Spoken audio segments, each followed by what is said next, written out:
Everyone, my name is Jitesh Kumar and welcome back to my YouTube channel Dual Property. So हम topic discuss कर रहे थे units and dimension, जिसका जो units portion है वो हम पार्ट 1 में डिस्कस कर चुके हैं। तो आज इस टॉपिक में हम डिस्कस करेंगे इसका सेकंड पार्ट, जो कि है आपका डायमेंशंस, और देखेंगे कि डायमेंशंस किसे कहते हैं हम और कैसे किसी फिजिकल क्वांटिटी के लिए हम डायमेंशंस को रिप्रेजेंट करते हैं। ठीक है, तो स्टार्ट करते हैं हम। So dimensions of a physical quantity are the powers to which the fundamental quantities must be raised to represent the given physical quantity. क्या मतलब है इसका कि लेट्स से कि आपके पास कोई फिजिकल क्वांटिटी है, डिराइव्ड फिजिकल क्वांटिटी। अब डिराइव्ड फिजिकल क्वांटिटी क्या होती है, हमने लास्ट टाइम डिस्कस किया था। ऐसी फिजिकल क्वांटिटीज जिन्हें फंडामेंटल क्वांटिटीज का यूज करके डिफाइन किया गया हो, उन्हें हम क्या कहते हैं, डिराइव्ड फिजिकल क्वांटिटीज। सो ऐसे फिजिकल क्वांटिटीज की अगर आपको डायमेंशंस लिखनी है तो वो किसके इक्वल होगी, जो फंडामेंटल क्वांटिटीज आपने उसमें यूज की है उस क्वांटिटी को डिफाइन करने के लिए, उन फंडामेंटल क्वांटिटीज की पावर कितनी है, वही आपकी क्या रिप्रेजेंट करेगी, उस फिजिकल क्वांटिटी की डायमेंशंस को रिप्रेजेंट करेगी। ठीक है, तो यही लिखा है मैंने यहां। अब इसको समझने के लिए एग्जांपल लेते हैं हम। सो लेट्स से कि जो स्पीड होती है, ठीक है, अब स्पीड कौन सी क्वांटिटी है, ये डिराइव्ड फिजिकल क्वांटिटी है। क्यों? क्योंकि स्पीड की यूनिट क्या होती है, मीटर पर सेकंड। अब यहां पर हमने कौन कौन सी फिजिकल क्वांटिटी यूज की है, मीटर और सेकंड। अब मीटर किसकी यूनिट होती है, लेंथ की, और सेकंड किसकी यूनिट होती है, टाइम की। तो लेंथ और टाइम क्या होती है, फंडामेंटल फिजिकल क्वांटिटीज होती है, हमने लास्ट वीडियो में डिस्कस किया था। ठीक है, तो हमने यहां पे क्या किया है, हमने स्पीड को डिफाइन करने के लिए किस किस का यूज किया है, लेंथ और टाइम का यूज किया है। तो स्पीड क्या हो जाएगी, आपकी एक डिराइव्ड फिजिकल क्वांटिटी। अब अगर हमें डायमेंशंस लिखनी है स्पीड की, तो हम कैसे लिखेंगे, यही डेफिनेशन को यूज करेंगे। और क्या कहती है डेफिनेशन, कि जो फंडामेंटल क्वांटिटीज आपने यूज की है उनकी पावर्स कितनी है, वही आपकी हो जाएगी डायमेंशन उस क्वांटिटी की। तो यहां पर मीटर क्या चीज है हमारी, मीटर किसको रिप्रेजेंट कर रहा है, लेंथ को रिप्रेजेंट कर रहा है, और सेकंड किसको रिप्रेजेंट कर रहा है, टाइम को। ठीक है, तो हम क्या करेंगे, लेंथ को लिख देंगे एज इट इज, और उसकी पावर कितनी है, सिर्फ 1 यूज किया हमने, तो पावर उसकी 1 हो जाएगी, 1 टाइम यूज किया इसको। और सेकंड जो है उसकी पावर कितनी, उसकी पावर भी 1 है, बट जब उसको आप न्यूमरेटर में लिखोगे तो उसकी पावर को आप कैसे लिखोगे, -1। तो क्या हो जाएगा आपका, टाइम -1। तो कौन कौन सी फिजिकल क्वांटिटीज आपने यूज की है, लेंथ और टाइम। तो आपने क्या कर दिया, उसके करस्पॉन्डिंग जो पावर्स है उसको रिप्रेजेंट कर दिया, और यही आपकी डायमेंशन हो गई स्पीड की, लेंथ 1 टाइम -1। तो ऐसे ही हम किसी भी डिराइव्ड फिजिकल क्वांटिटी की या फिर किसी भी नॉर्मल फिजिकल क्वांटिटी की भी अगर डायमेंशंस रिप्रेजेंट करेंगे तो यही मेथड होगा। ठीक है, तो अब हम क्या करते हैं, जनरल फॉर्मूला डिराइव कर लेते हैं डायमेंशंस के लिए, ताकि उसकी हेल्प से हम इजीली डायमेंशंस किसी भी फिजिकल क्वांटिटीज की रिप्रेजेंट कर पाए। ठीक है, बट उससे पहले हमें वापस डायमेंशंस की डेफिनेशन को कंसिडर करना होगा, जो कि क्या कहती है कि किसी भी फिजिकल क्वांटिटीज की अगर आपको डायमेंशन रिप्रेजेंट करनी है तो आपको सबसे पहले ये फाइंड करना होगा कि कौन कौन सी फंडामेंटल फिजिकल क्वांटिटीज यूज की गई है उस क्वांटिटी को डिफाइन करने के लिए। ठीक है, तो अब लास्ट टॉपिक में हमने ये डिस्कस किया था कि कितनी फिजिकल क्वांटिटीज होती है जो कि फंडामेंटल है, तो उसका आंसर था 7 एज ऑफ नाउ। अब most of the physical quantities आपकी सिंपली 3 फंडामेंटल फिजिकल क्वांटिटीज को यूज करके डिफाइन की जाती है, और वो 3 फंडामेंटल फिजिकल क्वांटिटीज कौन कौन सी है, मास, लेंथ और टाइम, जो कि हमने एमकेएस में डिस्कस किया था, सीजीएस में डिस्कस किया था, एफपीएस सिस्टम में डिस्कस किया था। तो मेनली जो फिजिकल क्वांटिटी होती है आपकी, वो इन्हीं 3 फंडामेंटल फिजिकल क्वांटिटी को यूज करके डिराइव की जाती है। तो हम जो अभी फॉर्मूला रिप्रेजेंट करेंगे, डायमेंशनल फॉर्मूला, उसमें हम सिर्फ इन 3 फिजिकल क्वांटिटी को ही कंसिडर करेंगे, जो कि आपकी है मास, लेंथ और टाइम। ऐसा नहीं कि दूसरी फंडामेंटल क्वांटिटीज का यूज नहीं आता है, उनका भी यूज आता है, वो हम थोड़ा टॉपिक के एंड में डिस्कस करेंगे। ठीक है, कुछ नहीं होता, बस इस फॉर्मूला जो हम डिराइव करेंगे, रिप्रेजेंट करेंगे अभी, उससे में जस्ट एक छोटा सा चेंज होता है। तो देखते हैं कि किसी भी फिजिकल क्वांटिटी के लिए एक डायमेंशनल फॉर्मूला को हम कैसे रिप्रेजेंट करते हैं। तो मैंने ऑलरेडी यहाँ लिख रखा है। तो डायमेंशनल फॉर्मूला को हम कैसे रिप्रेजेंट करेंगे, आपको सबसे पहले ब्रैकेट लगाना है, फिर क्या करनी है, फिर जो फंडामेंटल क्वांटिटीज आपने यूज की है, क्या क्या है वो, मास, लेंथ और टाइम।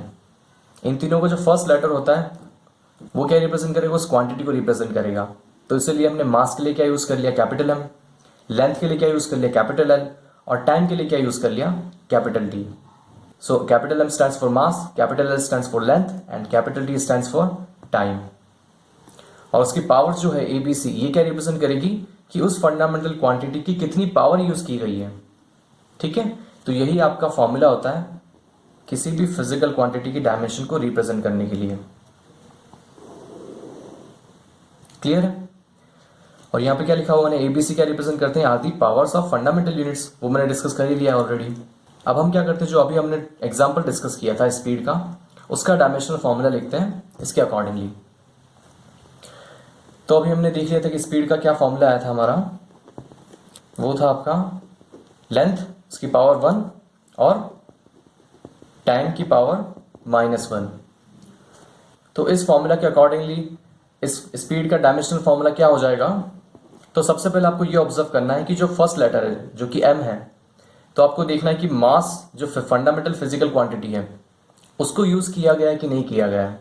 तो यहाँ पर स्पीड में देख लो कहीं भी मास का यूज नहीं किया है। इसका मतलब क्या है कि उसकी पावर कितनी हो जाएगी, 0। सो मास की पावर कितनी हो जाएगी, 0, मतलब a की वैल्यू कितनी आ गई हमारी, 0। तो m0 लिख देंगे हम उसे। अब हमें देखना है कि लेंथ को यूज किया कि नहीं किया है। तो साफ साफ दिख रहा है लेंथ की पावर कितनी है, 1। तो b की वैल्यू कितनी हो जाएगी आपकी, 1। तो हम क्या रिप्रेजेंट कर लेंगे, l की पावर 1। अब देखना टाइम को यूज किया है कि नहीं किया है। तो यहाँ पर भी टाइम को भी यूज किया है, उसकी पावर कितनी है, -1। तो c की वैल्यू कितनी हो जाएगी आपकी, -1। तो m0 हो गया, l1 हो गया, और t कितना हो जाएगा आपका, -1। तो ये स्पीड का डायमेंशनल फॉर्मूला होता है।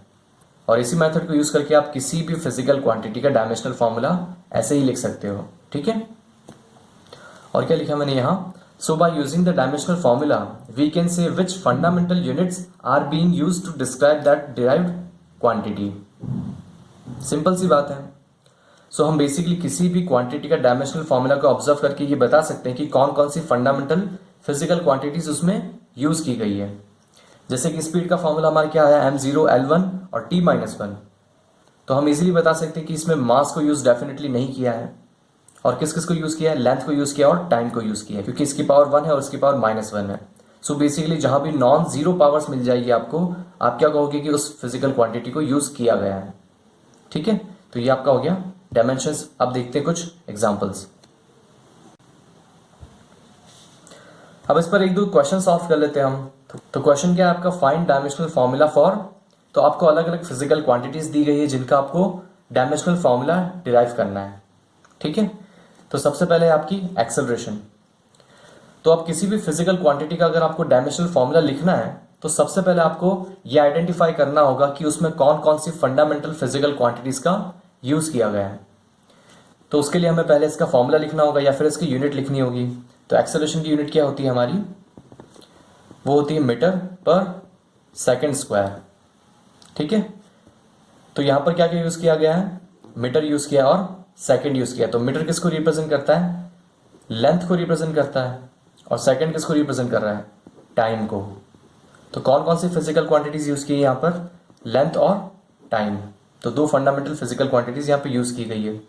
तो अब सिंपली हम इसका डायमेंशनल फॉर्मूला लिख सकते हैं। वो किसकी टर्म्स में होगा, m to the power a, l to the power b और t to the power c। ठीक है, सबसे पहले ऑब्जर्व करते हैं कि क्या इसमें मास का यूज किया है। सो हम देख पा रहे हैं कि कहीं भी मास का यूज तो नहीं किया है। तो m की पावर कितनी हो जाएगी, 0। तो सिंपली m 0। अब देखते हैं कि लेंथ यूज किया है, तो डेफिनेटली हमने यूज किया लेंथ को, और उसकी पावर कितनी है। तो यूनिट क्या होती है, मीटर पर सेकंड स्क्वायर, मतलब मीटर की पावर तो 1। तो लेंथ की पावर कितनी आ जाएगी आपकी, +1। अब टाइम की पावर हमें फाइंड करनी है। अब यहाँ पे आप देख पा रहे हो कि सेकंड की पावर कितनी है, 2। सेकंड स्क्वायर होता है मीटर पर सेकंड स्क्वायर, बट उसको जब न्यूमरेटर में लिखोगे आप तो कैसे लिखोगे, उसकी पावर -2 करके लिखोगे। तो मीटर सेकंड और उसकी पावर -2। तो यहाँ पर टाइम की पावर कितनी आ जाएगी, -2 सिंपली। तो ये आपका हो जाएगा एक्सेलरेशन का डायमेंशनल फॉर्मूला। इसी तरह से हम फाइंड करते हैं फोर्स का। अब अगर आपको पता नहीं तो मैं आपको बता दूं कि फोर्स का फॉर्मूला होता है according to Newton second law. वो क्या होता है, मास इनटू एक्सेलरेशन। तो अब आपको फॉर्मूला पता चल गया तो आप यूनिट्स लिख सकते हो। मास की यूनिट क्या होती है हमारी, केजी, और एक्सेलरेशन की यूनिट क्या होती है अभी मैंने आपको बताया, वो होती है मीटर पर सेकंड स्क्वायर। तो मीटर पर सेकंड स्क्वायर। अब इसका भी हम इजीली, आपको फॉर्मूला पता चल गया तो आप किसी भी फिजिकल क्वांटिटी का इजीली डायमेंशनल फॉर्मूला लिख सकते हो। तो यहाँ भी आपको यूनिट्स पता चल गए, फॉर्मूला पता चल गया, तो आप इसका भी इजीली लिख सकते हो। तो इसका डायमेंशनल फॉर्मूला किस फॉर्मेट में होगा? सेम फॉर्मेट में, एम, एल और टी की फॉर्मेट में। अब हमें सिर्फ पावर्स फाइंड करनी है। वही प्रोसेस, सबसे पहले ऑब्जर्व करो कि मास क्या है, इसमें मास यूज़ हुआ है कि नहीं हुआ है। तो हम देख पा रहे हैं कि केजी आ चुका है यहाँ पे, मतलब मास का यूज़ हुआ है। उसकी पावर कितनी है? उसकी पावर है 1। तो यहाँ पर मास की पावर कितनी आ जाएगी? 1। लेंथ यूज़ किया है, ये रहा मीटर, उसकी पावर कितनी है? 1। तो एल हो जाएगा आपका 1।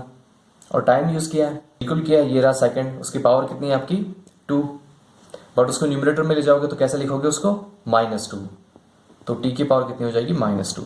तो ये आपका डायमेंशनल फॉर्मूला हो गया किसके लिए? फोर्स के लिए। तो ऐसे ही अगर आपको किसी भी क्वांटिटी का अगर फॉर्मूला पता है या फिर उसकी यूनिट्स पता है तो आप इजीली उसकी डायमेंशनल फॉर्मूला लिख सकते हो। एक और एग्जांपल लेते हैं हम, जो कि है आपका डेंसिटी। अब यहाँ पर भी आपको फॉर्मूला पता होना जरूरी, या फिर अगर सीधा यूनिट्स पता है तो भी काम चल जाएगा। तो डेंसिटी का फॉर्मूला क्या होता है? डेंसिटी को हम किससे रिप्रेजेंट करते हैं? रो से। उसका फॉर्मूला होता है मास पर यूनिट वॉल्यूम। तो मास को हम किस यूनिट से रिप्रेजेंट करते हैं? ऐसा यूनिट क्या होती है मास की? किलोग्राम। वॉल्यूम का क्या होता है? Metre cube. ठीक है, तो अब हमें यूनिट्स पता चल गई, वो क्या है? केजी पर मीटर क्यूब। तो अब हम इजीली इसका डायमेंशनल फॉर्मूला लिख सकते हैं। तो एम ए एल बी और टी टू द पावर सी। अब सेम वही और प्रोसेस है कि मास देखो, लेंथ देखो, फिर टाइम देखो, उनकी पावर्स क्या है, फिर उसको यहाँ पर एज इट इज चिपका दो। अब यहाँ पर देखो केजी यूज़ किया, मतलब मास है, उसकी पावर कितनी? 1। तो इसका हो जाएगा m टू द पावर 1, मतलब m1। लेंथ यूज़ किया है, डेफिनेटली किया है, वो मीटर आ गया, और उसकी पावर कितनी? 3। बट न्यूमरेटर में लिखोगे उससे कैसे लिखोगे? -3। तो l की पावर हो जाएगी -3। टाइम कहीं यूज़ किया है इसमें? नहीं किया है, तो टाइम की पावर क्या हो जाएगी? 0। सो ये आपका फॉर्मूला हो जाएगा किसका? डेंसिटी का डायमेंशनल फॉर्मूला, m1 l -3, या फिर T0 भी आप कह सकते हो। एक दो क्वेश्चन हम और कर लेते हैं, ठीक है। सो लेट्स से आपसे पूछा है कि एंगल का डायमेंशनल फॉर्मूला अगर आपको फाइंड करना है तो कैसे करोगे? वही प्रोसेस है, आपको सबसे पहले डिपेंडेंसी फाइंड करनी होगी कि एंगल किस पर डिपेंड करता है। अगर आपको वो एग्जैक्टली फॉर्मूला पता है तो अच्छी बात है, नहीं तो आपको एक रिलेशन फाइंड करनी होगी जहां पर एंगल का यूज होता है। बट हमें तो एंगल का फॉर्मूला पता है। बट उससे पहले देखते हैं कि एंगल को हम डिनोट किससे करते हैं? थीटा से। और इसकी यूनिट क्या होती है? रेडियन। ठीक है, अब देखते हैं कि थीटा का फॉर्मूला क्या होता है। तो फॉर्मूला कुछ ऐसे डिफाइन करते हैं हम, theta equals to arc upon radius. अब आर्क क्या होता है? सो लेट्स से कि आपके पास एक सर्कल है जिसमें 2 पॉइंट है, ए पॉइंट और यहां पर बी पॉइंट। तो ये जो पॉइंट सर्कल पर जो एंगल ड्रॉ करेंगे वो कितना होगा? लेट्स से कि उसको हम कहते हैं थीटा। तो ये ए पॉइंट और बी पॉइंट के बीच की जो डिस्टेंस है सर्कमफ्रेंस के अलोंग, ये जो डिस्टेंस होगी आपकी ए बी के बीच के सर्कमफ्रेंस के अलोंग, उसे हम क्या कहते हैं? आर्क। और रेडियस तो आपको पता ही है, ये रेडियस होती है सेंटर से उस पॉइंट की, सेंटर से किसी भी सर्कमफ्रेंस पर एक पॉइंट हो उसकी डिस्टेंस क्या कहलाती है? रेडियस। तो इन दोनों का जो रेशियो होता है वही रेशियो किसके इक्वल होता है? उस एंगल के इक्वल होता है। ठीक है, और वही फॉर्मूला हमने यहाँ लिखा हुआ है। अब हमें फॉर्मूला पता चल गया तो हम इसका इजीली डायमेंशनल फॉर्मूला लिख सकते हैं। और वो किसके फॉर्मेट में होगा? m to the power a, l to the power b, t to the power c। अब हमें ऑब्जर्व करना है कि मास है कि नहीं, तो साफ साफ दिख रहा है कहीं भी मास तो है ही नहीं, तो मास हो जाएगा 0। अब देखते हैं लेंथ है कि नहीं। तो अगर आप यहाँ पे ऑब्जर्व करोगे तो रेडियस आ रहा है। अब रेडियस क्या होती है? डिस्टेंस ही तो है सेंटर और उस सर्कमफ्रेंस के पॉइंट के बीच की। तो डिस्टेंस क्या होती है? लेंथ होती है।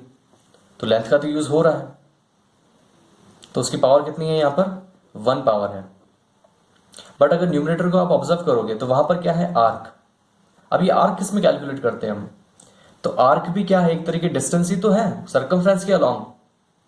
रेडियस डिस्टेंस हो गई और आर्क क्या आ गई हमारी? ये भी डिस्टेंस है जो सर्कमफ्रेंस के अलोंग है। तो डिस्टेंस अपॉन डिस्टेंस क्या हो जाएंगे? कैंसिल कर देंगे एक दूसरे को, यूनिट वाइज कैंसिल करेंगे। ठीक है, तो लेंथ कितनी यूज हो रही है? हो रही थी, बट वो यूनिट कैंसिल हो चुकी है, लेंथ अपॉन लेंथ आ गया, तो लेंथ लेंथ कैंसिल हो जाएंगे। तो पावर कितना हो गया लेंथ का? 0। सो एल भी कितना आ जाएगा? 0। और टाइम तो हम ऑलरेडी देख रहे हैं, कहीं भी टाइम का यूज किया नहीं है, तो टी भी कितना आ जाएगा हमारा? 0। तो एंगल का डायमेंशनल फॉर्मूला क्या होता है, m0 l0 t0, मतलब angle is a dimension less quantity, is a dimension less quantity.